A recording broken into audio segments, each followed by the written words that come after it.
What up, guys? The Bench Buddies are back with my college football rankings heading into week 9. But before I get into it, subscribe to the channel to be entered into the giveaway at 500 subscribers. Dropping from this week's rankings are the Iowa Hawkeyes, and the fair catch that wasn't, or it was. Many people believe it wasn't, and they score a touchdown on the play, gets called back 3 plays later to throw an interception to lose at home against Minnesota. So it was tough taking them out. I know it was a tough luck loss, but a loss is a loss, and this team really can't score. They stay in the other receiving votes, though, along with teams like Miami, who beat Clemson, Florida, UCLA, and Kansas State. And these teams are just waiting for another team to slip up to jump into the top 25. And jumping into the top 25 because Iowa falls out is Liberty, 7-0 this year, 5-0 in conference play. They're probably going to go 12-0. Let's be honest here. They don't really face any better teams in Conference USA. Caden Salter, a decent game, nothing too crazy to write home about, but it was all about Quentin Cooley and Salter on the ground. Running the ball, they just couldn't be stopped. You can see they're almost 300 yards just of them, and 3 touchdowns for Cooley as well. They go into Western Kentucky, who actually play on Tuesday. USC falls to 24 after their loss to Utah at the end. The game-winning field goal that they gave up, the third down play that Bryson Barnes ran for 25 yards to get in field goal range. The defense let them down yet again, and they're just wasting Caleb Williams' talent. They should rebound, though, this week in a very easy matchup against California. Tulane jumps 1 spot up with their win over North Texas. This was more them almost blowing a lead than winning this game. They were up 21, but got the late touchdown when it was all tied at 28 and then put North Texas away. 6-1, the only loss to Ole Miss. It's kind of hard to see them not face SMU in the American Championship just because those teams are on a crash course to face each other. And if they want to win that, get to a New Year's Six, it's going to have to come on the back of Michael Pratt. James Madison jumps 1 as well, as they're still undefeated. The Dukes take care of Marshall on the road, get Old Dominion at home this week, which should be another easier opponent. They do have one tough game left in the Sun Belt, and it's at Georgia State.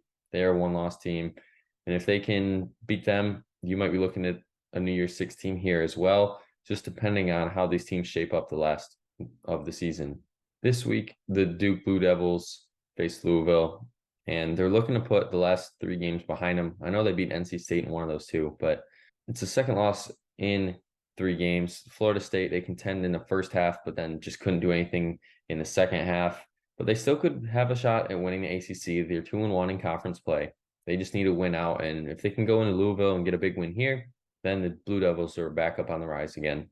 Air Force takes care of Navy. Defense was the big one in this.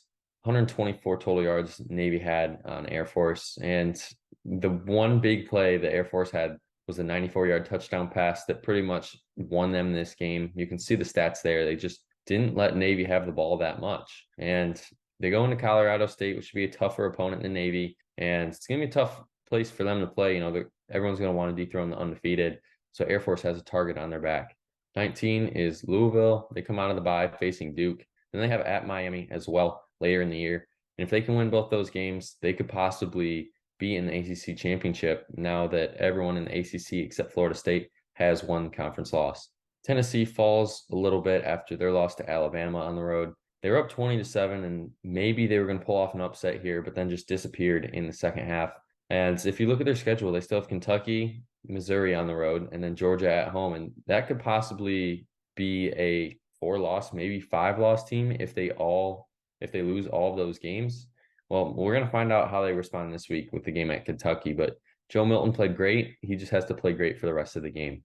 North Carolina takes a big step back as well, falling out of the top 10 with their ugly loss at home to Virginia. And if you would have told me they would have lost to Virginia this week, then I don't know why I had them ranked in the top 10. It's just college football is a week-to-week basis here, and you can't really say who's going to win each week. And North Carolina, they probably would have been my lock this week to win, but here they are, found a way to lose this one. And it's a very bad loss, and they're going to have to run the table here, win the ACC championship more than likely if they want to somehow get into the college football playoff.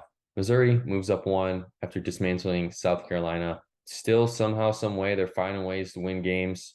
And they do have Georgia and Tennessee out of their bye week next week. So we're going to really see what this Missouri team is made of at that time. And if they can somehow beat Georgia, then I think the whole college football playoff conversation is just up in flames at that point, where there'll only be a few undefeated teams left.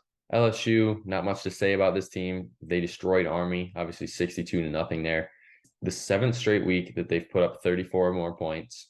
And this season is going to boil down to the game in Alabama out of the bye week. If they can play Bama good and possibly beat them in Tuscaloosa, then the Tigers still might have a shot for the college football playoff.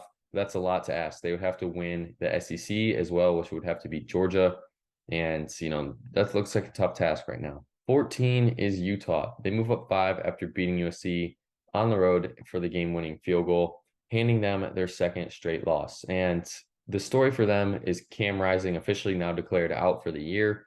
But I think, they're really getting behind Bryson Barnes here. He has put the team on his back here in the last few weeks, playing well this whole year. And now they get Oregon at home, in which will be a make or break game for both of those teams. And you want to talk about a nice story. Sion Vaki, safety, converted to wide receiver in this game.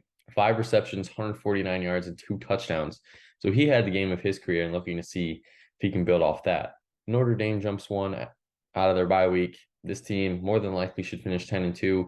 Only tough game left is Clemson, but Clemson, doesn't really have it this year. Sam Hartman shaved. Maybe it's going to be a new look Hartman. And they need a miracle to somehow get in the college football playoff. But we still have a lot of football left to play. Oregon State comes out of their bye as well. Should have an easy game this week against Arizona. Should take care of business. But their story is they could possibly be 9-1 heading into the last 2 weeks of the season. And they have to face Washington and Oregon. And that's going to decide how their season is going to finish. If they can take care of business, at least win one of those games, I think 10-2 record for this Beaver team is a very successful year. Ole Miss jumps 1 as well as they beat Auburn on the road.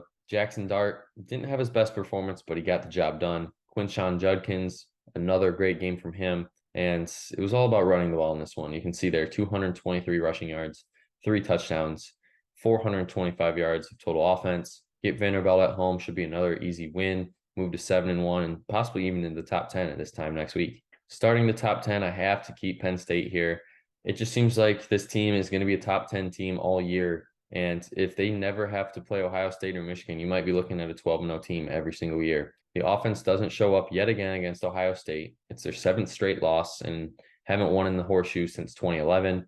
And, the story is, when are they going to win this big game? The big game that they need to win. They still have Michigan on the schedule at home. That's the one they have circled now if this team wants any shot to get to the Big Ten championship. At 9, I have Oregon.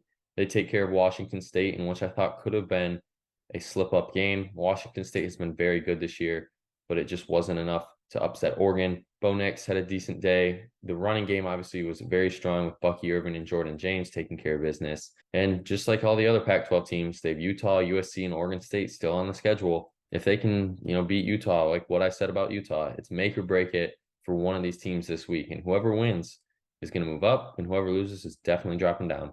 Alabama takes care of business against Tennessee at home. And that second half proved to me that this team is not out of the college football playoff. That's because, they showed resiliency. Jalen Milroe looks like he is finally becoming the quarterback that they thought they would. Chase McClellan, another great game for him. And they head into the bye week looking to game plan for LSU and Kentucky out. And if they can beat both of those guys, finish 11-1, head to the SEC championship in a matchup against Georgia, that game could decide who goes to the playoff. Texas moves up 1 after barely pulling off the win in Houston. It was a tough game. Ewers left early, and he could possibly be out for a little bit with a shoulder injury. But it was more on the defense here. It was the 4th down. They were almost about to score Houston at their own 15. And Texas defense just stood them tall, got the stop, and they walk away with a win. So now they go back home, face BYU, look to rejuvenate, whatever you want to say, come back and hopefully have a better performance than they did against Houston. At 6, I have Washington falling a spot, and that's because this team really didn't show up. They got lucky. That late pick 6 that was 89 yards, and Arizona State, if they don't throw that, they get a field goal. So that's that is a 10-point swing right there. They scored 12 of their 15 points in the 4th quarter. Michael Penix Jr. was more in his own way than good. And if they play like this against USC, Utah, Oregon State, and Washington State, I don't think they're going to win any of those games. And this is their last week of a non-ranked team before they hit that gauntlet. Oklahoma falls a spot as well after they're somehow, some way found a way to win game against UCF. And that's because Dylan Gabriel just had it in the fourth quarter for him. The defense came up big as well, stopping the 2-point conversion to possibly tie the game with a minute left. But you want to talk about resiliency. This Oklahoma team has it. The win against Texas obviously is a big one. And then coming off of Cloud 9 and coming in to face UCF, which has been a decent team this year, to get this win is a big program win as well. And I think they go into Kansas and then absolutely obliterate them as they get back on track. Ohio State jumps up to 4 because they beat Penn State at home. And this was more on their defense than the offense. McCord looked all right, but if he didn't have Marvin Harrison Jr., it's hard to me to believe that Ohio State, Penn State, either someone would have won that game. It was just a very ugly game from an offensive standpoint. Defense was great though. And, I mentioned it for Penn State. Ohio State's won 7 straight now against Penn State. Mayan Williams had a great game. Still waiting on Travion Henderson to be healthy and play. But going to Wisconsin, what could be a trap game. I know Wisconsin isn't the best Big Ten opponent, but Luke Fickell and his boys in his first year are starting to play a lot better than they did at the beginning of the year. And it could be a decent game here for Ohio State. I expect them to win it, but don't be too shocked if it's closer than what people think. Florida State stays at 3 after a sluggish first half, keeping Duke in it, but they take care of business this week with a big fourth quarter. 21-point fourth quarter keeps them undefeated. They have a very easy path left to the college football playoff, and that's because they have Miami at home in the ACC championship, whoever they play in that. Those are their 2 toughest games left on their schedule. But Wake Forest has been known to pull off some upsets and keep it in it until the 4th, and it's going to come down to Jordan Travis and how he plays on a week-to-week basis. At 2, my Michigan Wolverines absolutely knocked the doors off of Michigan State. It was ugly since the first play of the game for Michigan. The Spartans just didn't do anything, move the ball, just didn't seem like they really wanted it this year and other years. And I had to upgrade the graphic where it's allowed only 47 points in now 8 games this year, allowed only 17 points in the second half all year, 0 points in the third quarter this year. And the defense has just been on a whole nother level. It's a different Michigan team than it has been in previous years. And Michigan's been good the last few years as well. McCarthy is now the leading odds for Heisman to win the Heisman. And when he has games like this, a career best 4 touchdowns through the air, some of his throws were amazing. Blake Corum, a great game. Colston Loveland looking good as well. And it's going to be tough to stop this team. But out of the bye, they still have 4 tough games, and Penn State and Ohio State included. So Michigan is going to go into this bye with, just to get healthier and possibly jump Georgia. But at 1 is Georgia, and they come out of the bye this week going to Florida in the rivalry game in Jacksonville. It's going to be tough. They have Florida, Missouri, Ole Miss, and Tennessee. And one of those games, I feel like they're going to slip up and lose. I don't know if it's going to be this week, next week, whenever, but it just seems like the way Georgia has been playing football, can't see them winning all 4 of those games. And I know it's tough to say for some Georgia fans out there, but they got to figure it out quick. Maybe this is the week where Carson Beck flips the page, turns the corner, and really just is a whole different quarterback. And I'm hoping that's the case because Georgia, that's all they're missing is consistent play out of Beck. But that's going to be it for this week's video. Make sure you guys check back next week to see where your favorite team ranks and to see if Georgia is still on top at 1. But until the next time, the Bench Buddies are out.